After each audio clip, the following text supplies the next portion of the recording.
ሰላም ሰላም ፍትዋትን ክብራንን ኣብ መላእ ዓለም ትርከቡ ናይ ቻናለይ ቤተሰብ በብዘለኹምዎ ሰላምኩም ብዝሕ ተረፍ ይበለለይ። እንኳዕ ድማ ናብ ቻናለይ ብሰላም መጻኹም።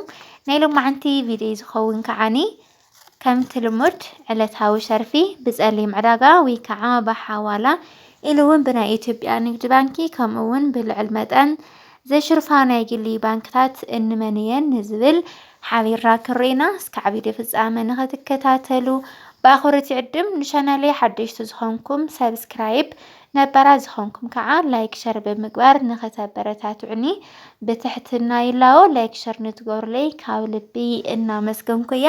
እምበኣርከስ ሎማዓንቲ ጥሪ 27 ወይ ከዓ ፌብሩዋሪ 4 ዝርዝር ሃገራት ከምኒ ኣሜሪካ ዶላር፣ ዩሮ፣ ስዊስ ፍራንክ፣ ኣውስትራልያ ዶላር፣ ካናዳ ዶላር፣ ቻይና ዩሃን፣ ፓውንድ ስተርሊንግ፣ ናይ ኩዌት ዲናር፣ ዩናይትድ አረብ ኤምሬት ድርሃም፣ ስዑድ ዓረብ ሪያል፣ ኦማን ሪያል፣ ጆርዳን ዲናር፣ ባህሬን ዲናር፣ እስራኤል ሽቅል ወዘተ ዝበሉ ኢና ክንርኢ። ሰናይ ጻንሒት፣ ሰናይ ምክትታል፣ ሼር ላይክ ሰብስክራይብ ምግባር እውን ኣይትረስዑ።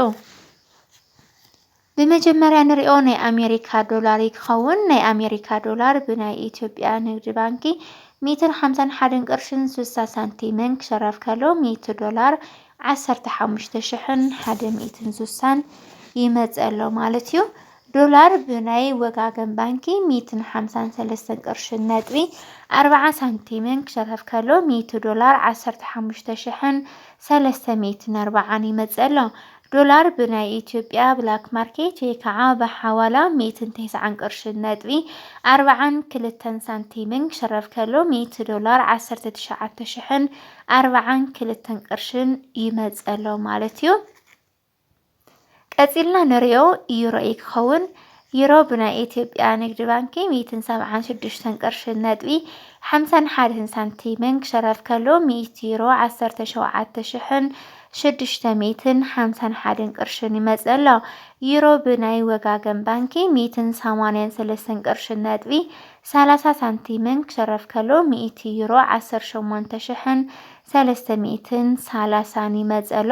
ዩሮ ብናይ ኢትዮጵያ ብላክ ማርኬት ወይ ከዓ ብሓዋላ 225 ቅርሽን ነጥቢ 82 ሳንቲምን ክሸረፍ ከሎ 100 ዩሮ 22,582 ቅርሽን ይመጸሎ። ቀፂልና ንሪኦ ናይ ስዊስ ፍራንክ ይክኸውን። ናይ ስዊስ ፍራንክ ብናይ ኢትዮጵያ ንግዲ ባንኪ 184 ቅርሽን ነጥቢ 60 ሳንቲምን ክሸረፍ ከሎ 100 ናይ ስዊስ ፍራንክ 18,460 ይመጸሎ። ናይ ስዊስ ፍራንክ ብናይ ወጋገን ባንኪ 199 ቅርሽን ነጥቢ 31 ሳንቲምን ክሸረፍ ከሎ 100 ናይ ስዊስ ፍራንክ 19,931 ቅርሽን ይመጸሎ። ናይ ስዊዘርላንድ ፍራንክ ብናይ ኢትዮጵያ ብላክ ማርኬት ወይ ከዓ ብሓዋላ 248 ቅርሽን ነጥቢ 41 ሳንቲምን ክሸረፍ ከሎ 100 ናይ ስዊስ ፍራንክ 24,841 ቅርሽን ይመጸሎ ማለት እዩ። ቀፂልና ንሪኦ ናይ እንግሊዝ ፓውንድ ስተርሊንግ ይክኸውን። ናይ እንግሊዝ ፓውንድ ስተርሊንግ ብናይ ኢትዮጵያ ንግዲ ባንኪ 198 ቅርሽን ነጥቢ 30 ሳንቲምን ክሸረፍ ከሎ 100 ፓውንድ 19,830 ይመጸሎ። ፓውንድ ብናይ ወጋገን ባንኪ 211 ቅርሽን ነጥቢ 60 ሳንቲምን ክሸረፍ ከሎ 100 ፓውንድ 21,160 ይመጸሎ። ፓውንድ ብናይ ኢትዮጵያ ብላክ ማርኬት ወይ ከዓ ብሓዋላ 203 ቅርሽን ነጥቢ 41 ሳንቲምን ክሸረፍ ከሎ 100 ፓውንድ 226,041 ቅርሽን ይመጸሎ። ቀፂልና ንሪኦ ናይ ካናዳ ዶላር ይክኸውን። ናይ ካናዳ ዶላር ብናይ ኢትዮጵያ ንግዲ ባንኪ 107 ቅርሽን ነጥቢ 55 ሳንቲምን ክሸረፍ ከሎ 100 ናይ ካናዳ ዶላር 10,755 ቅርሽን ይመጸሎ።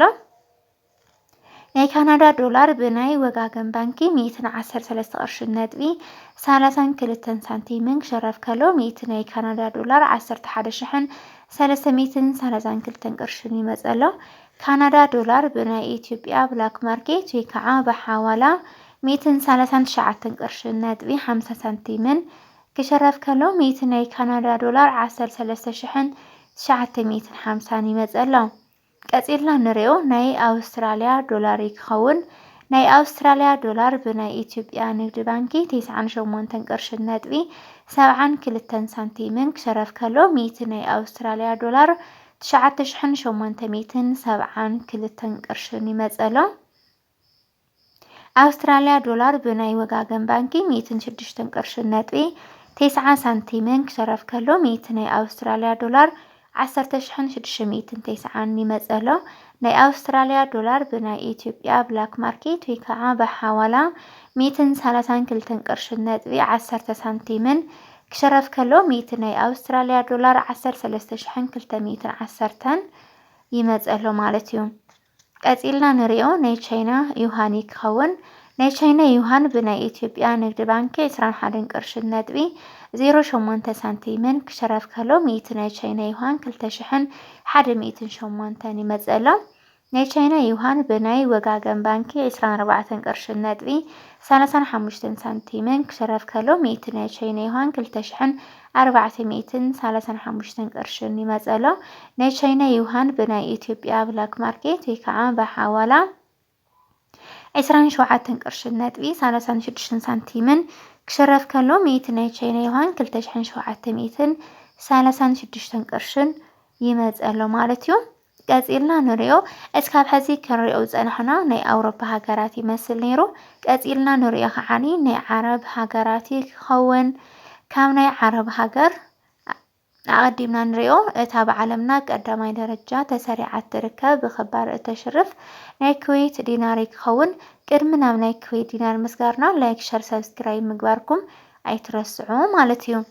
ናይ ኩዌት ዲናር ብናይ ኢትዮጵያ ንግዲ ባንኪ 484 ቅርሺ ነጥቢ 60 ሳንቲምን ክሸረፍ ከሎ 100 ናይ ኩዌት ዲናር 48,460 እናተሸረፈ ውዒል ኣሎ።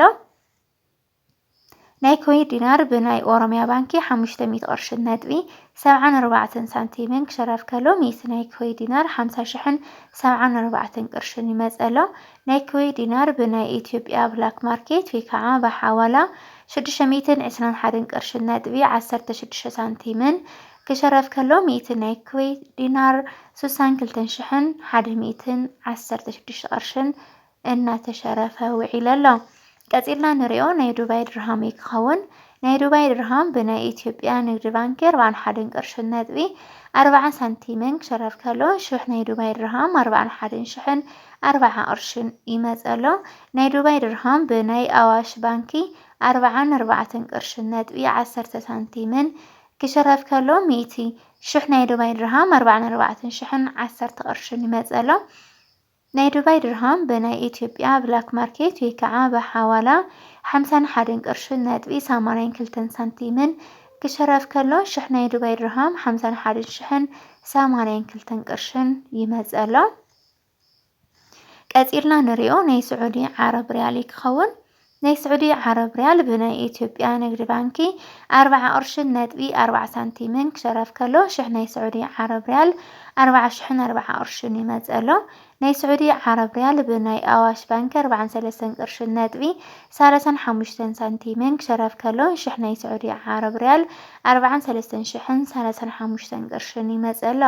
ናይ ስዑዲ ዓረብ ሪያል ብናይ ኢትዮጵያ ብላክ ማርኬት ወይ ከዓ በሐዋላ 50 ቅርሺ ነጥቢ 75 ሳንቲምን ክሸረፍ ከሎ 1,000 ናይ ስዑዲ ዓረብ ሪያል 50,075 ቅርሽን ይመጸሎ ማለት እዩ።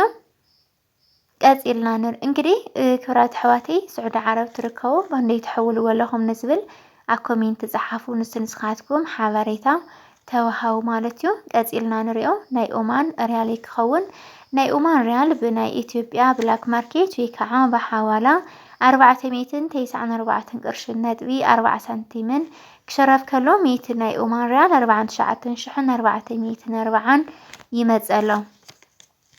ቀጺልና ንሪኦ ናይ ጆርዳን ዲናር ክኸውን።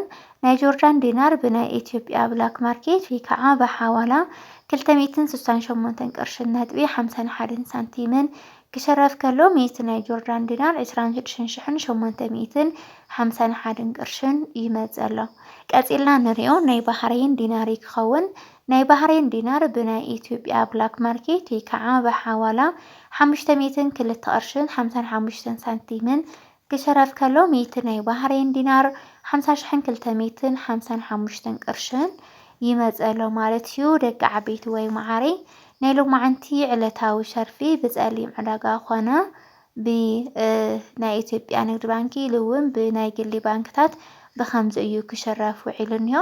ንስኻትኩም ከ ንዝብል ርእይቶኹም ኣብ ኮሜንት ጻሓፉለይ። እስካብ ቪድዮ ፍጻመ ዝተኸታተልኩምኒ ካብ ልቢ እናመስገንኩ እየ።